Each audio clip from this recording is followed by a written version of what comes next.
Dios les bendiga, amados hermanos, hermanas.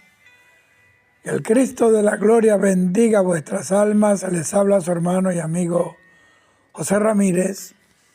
Hoy quiero hablar acerca de un tema que Dios ha traído a mi corazón, que me ha inquietado mucho y he titulado Dios llama a la iglesia de Cristo a volverse a Él. Zacarías 1:3 dice: Volveos a mí, dice Jehová de los ejércitos, y yo me volveré a vosotros. Ha dicho Jehová de los ejércitos. La iglesia de Jesucristo, queridos hermanos, debe renovarse y volverse a Dios. Y este es un llamado a un retorno espiritual profundo, recurrente a lo largo de todas las Escrituras. Pero, ¿qué significa volverse a Dios? El término volverse que estoy utilizando ahora acá es la palabra hebrea teshuvá, y no es una idea abstracta, sino que es un llamado divino que implica acciones concretas. Y te cito algunas. Primero, arrepentimiento. Esto no es otra cosa sino reconocer y alejarse de las prácticas y actitudes que nos han alejado de los principios bíblicos. Esto incluye la humildad para admitir los pecados propios. El Salmo 32:5 dice: Mi pecado te declaré y no encubrí mi iniquidad. Dije: confesaré mis transgresiones a Jehová, y tú perdonaste la maldad de mi pecado. Segundo, renovación del corazón. Y no se trata solamente de un cambio externo, sino de una transformación interna que nos alinea con los valores de Dios, como el amor, la justicia, la misericordia, entre otros. Ezequiel 36:26 dice: Os daré un corazón nuevo y pondré espíritu nuevo dentro de vosotros, y quitaré de vuestra carne el corazón de piedra, y os daré un corazón de carne. Tercero, obediencia y compromiso. Esto implica un compromiso renovado de vivir de acuerdo con las enseñanzas del Señor Jesucristo, buscando su voluntad en todas las áreas de la vida. Ahora, ¿cómo puede manifestarse este retorno en la iglesia de hoy? Estamos en septiembre, finales de septiembre 2025. Este movimiento hacia Dios puede verse reflejado en la iglesia de varias maneras, tanto a nivel individual como a nivel colectivo. Y este volver a Dios se comienza cuando redescubrimos la pasión por la palabra de Dios, es decir, volver a centrar la vida de la iglesia de Jesucristo en las Escrituras, no solo como un libro de reglas de fe y conducta, sino como la guía viva que nos inspira y nos transforma. Priorizar la oración y la adoración.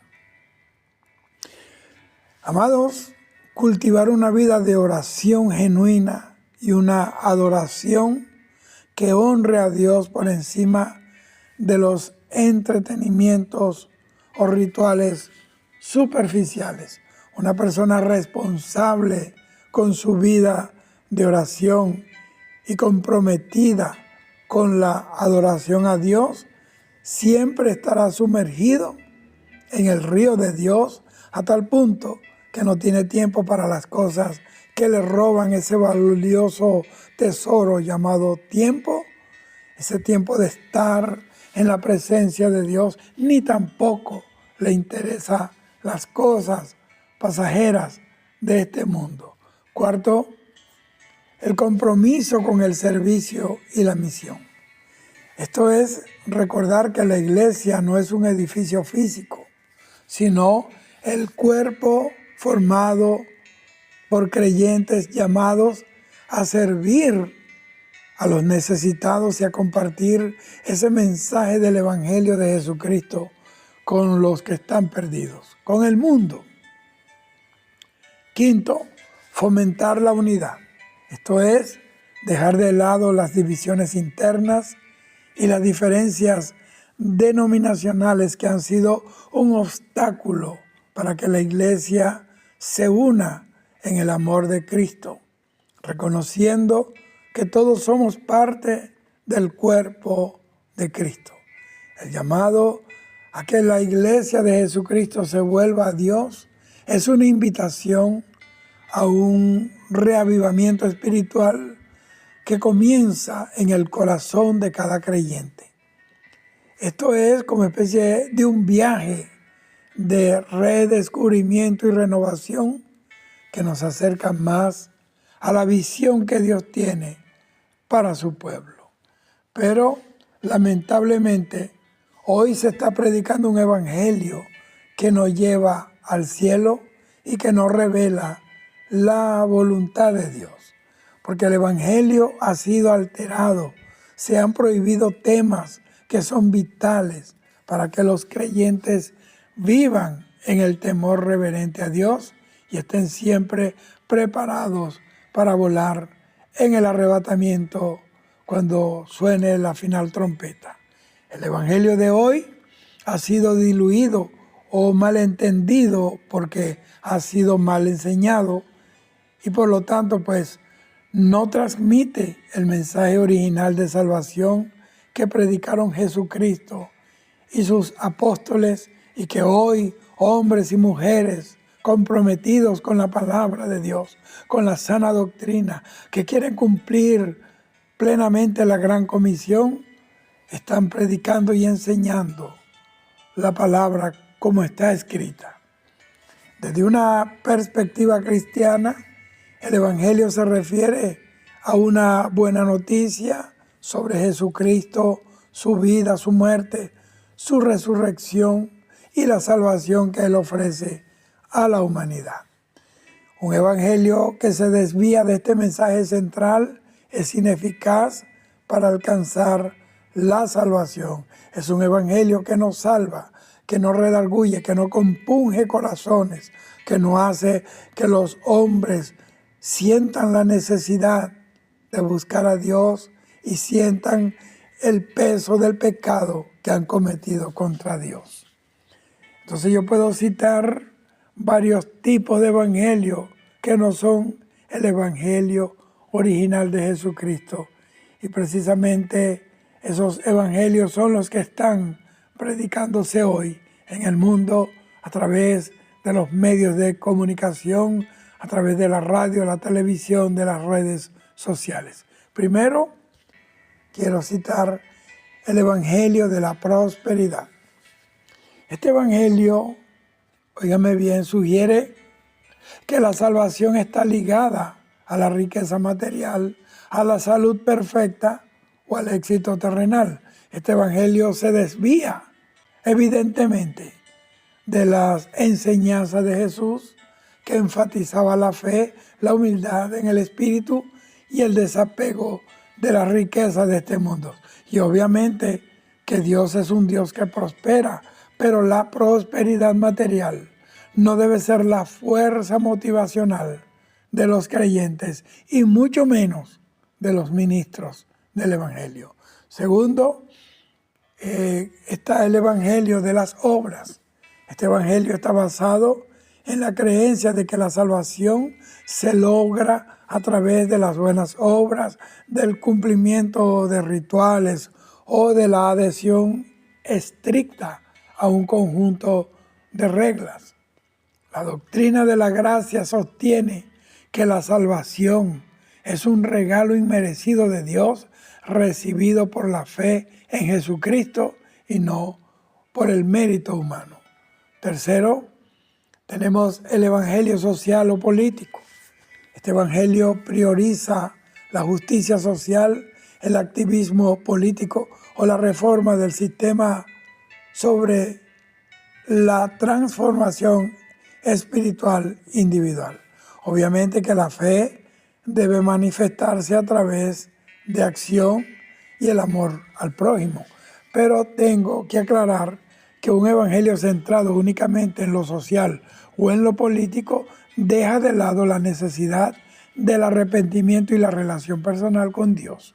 Miren, la autenticidad del evangelio se basa en su coherencia con las enseñanzas de la Biblia y el mensaje de Jesucristo, el cual se centra en la gracia, la fe y la redención.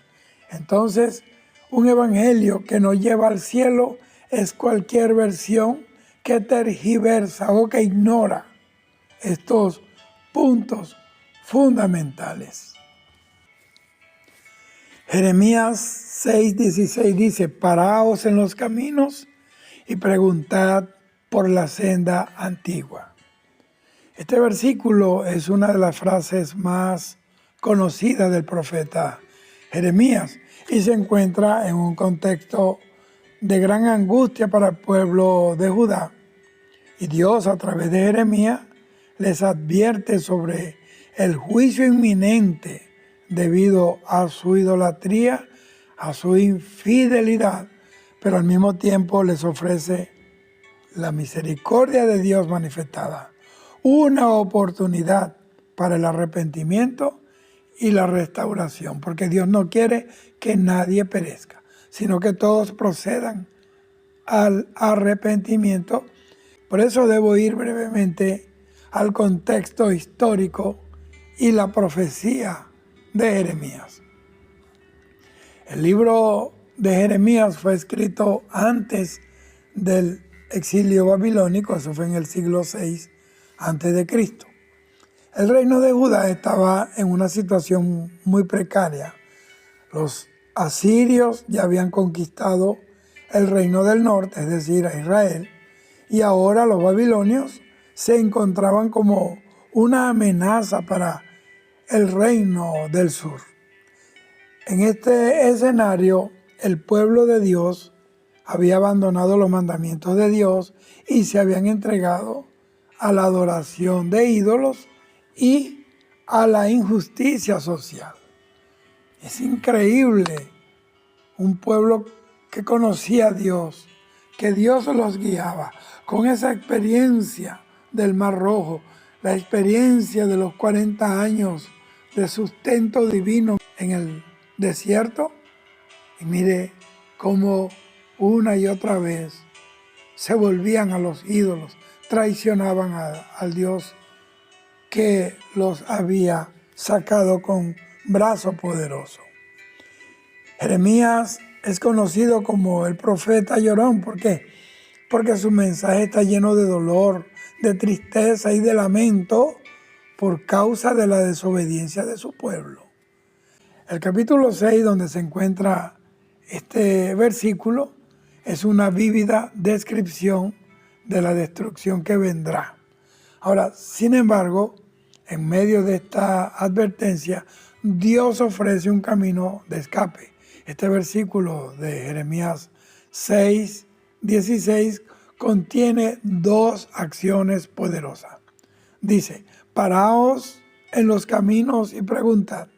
Esta frase nos llama a detenernos y a reflexionar. En nuestra vida, a menudo avanzamos sin pensar, siguiendo la tendencia del mundo o de nuestras propias inclinaciones pecaminosas. Dios nos pide que hagamos una pausa, que nos detengamos en la encrucijada de la vida y que no sigamos ciegamente el camino que de seguro nos lleva a la destrucción y a la perdición eterna. La acción de preguntar implica una búsqueda activa. Es un deseo de encontrar la dirección correcta por la senda antigua, cuál sea el buen camino. La senda antigua no se refiere a algo pasado de moda, a algo obsoleto o anticuado. Más bien se refiere al camino original, al que Dios estableció desde el principio para su pueblo. Es el camino de obediencia a sus mandamientos, de fidelidad a su pacto y de justicia. La senda antigua es el buen camino, el que conduce a la vida, a la paz y a la bendición de Dios.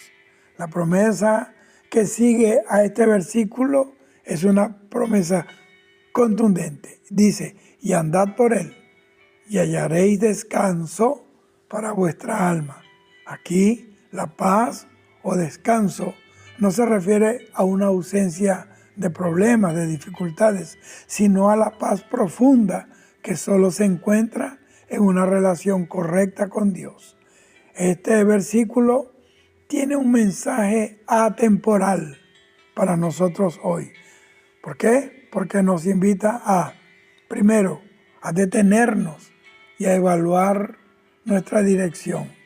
En un mundo que nos empuja a ir cada vez más rápido, sin considerar lo breve que es la vida, es esencial tomar un momento para reflexionar sobre dónde estamos y hacia dónde nos dirigimos espiritualmente.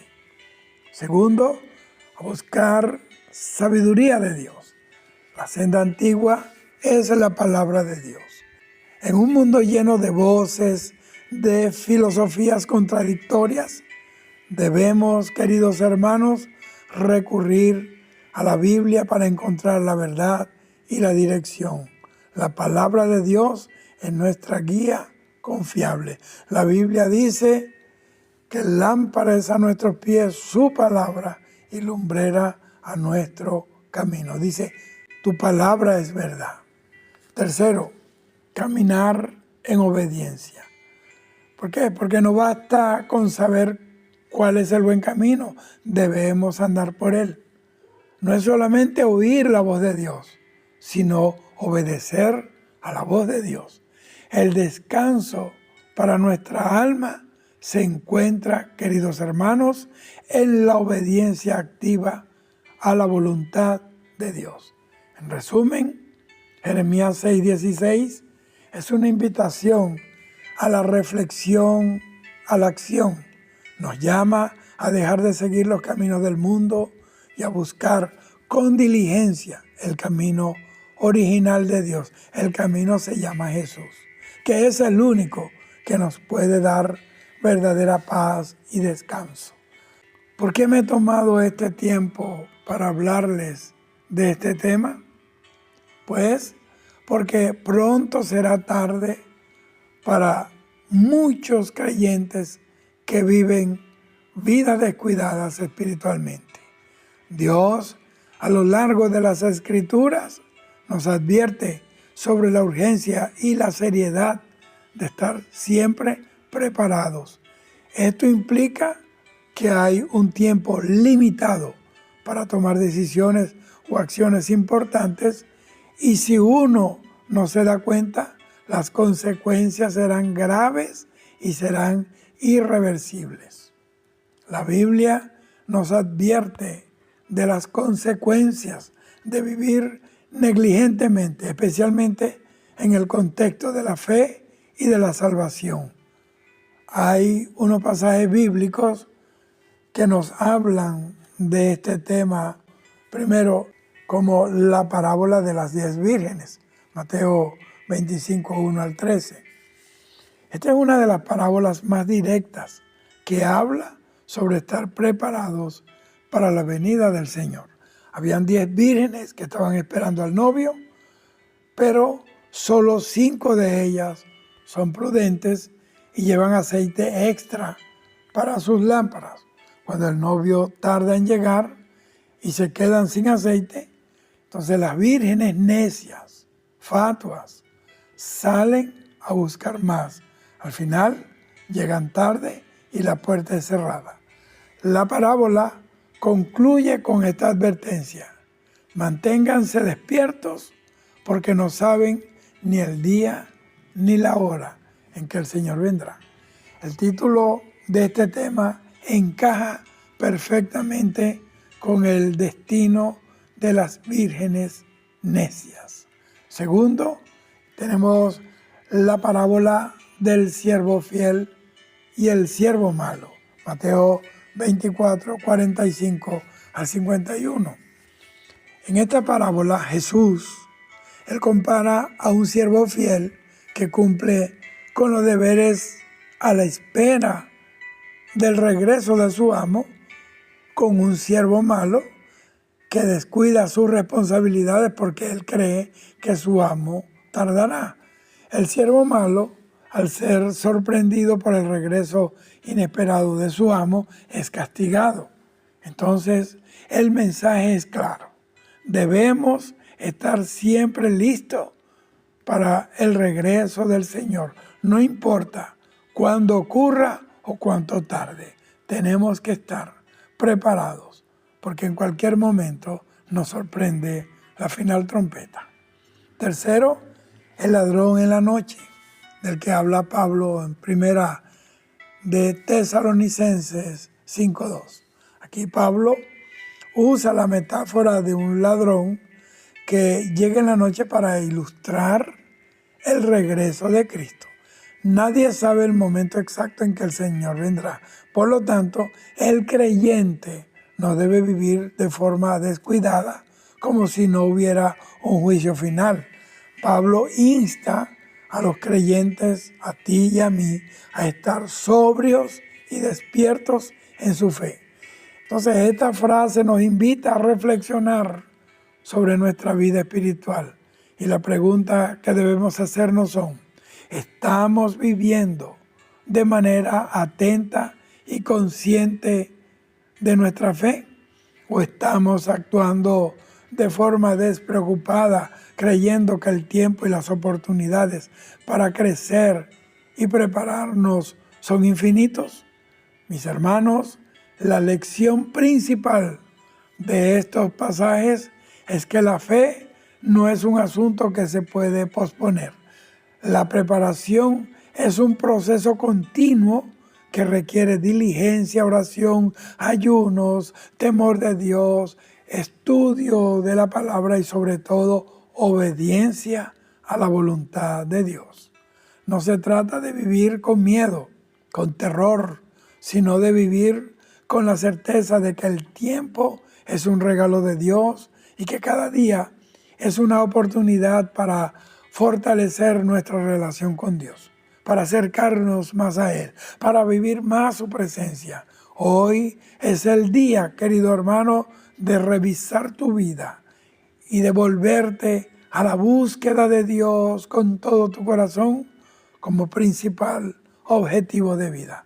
Recuerda, Cristo está a la puerta, el rapto es inminente, está muy cerca, más de lo que muchos creen. Muchos serán sorprendidos en su descuido espiritual, en su negligencia, y se van a quedar en la tribulación. Es tiempo de santificarnos. Es tiempo de que la iglesia se vuelva al temor de Dios, a la reverencia a Dios, a la santidad, al temor de Dios, a las primeras obras. Shalom. Dios te bendiga siempre y recuerda, Cristo viene.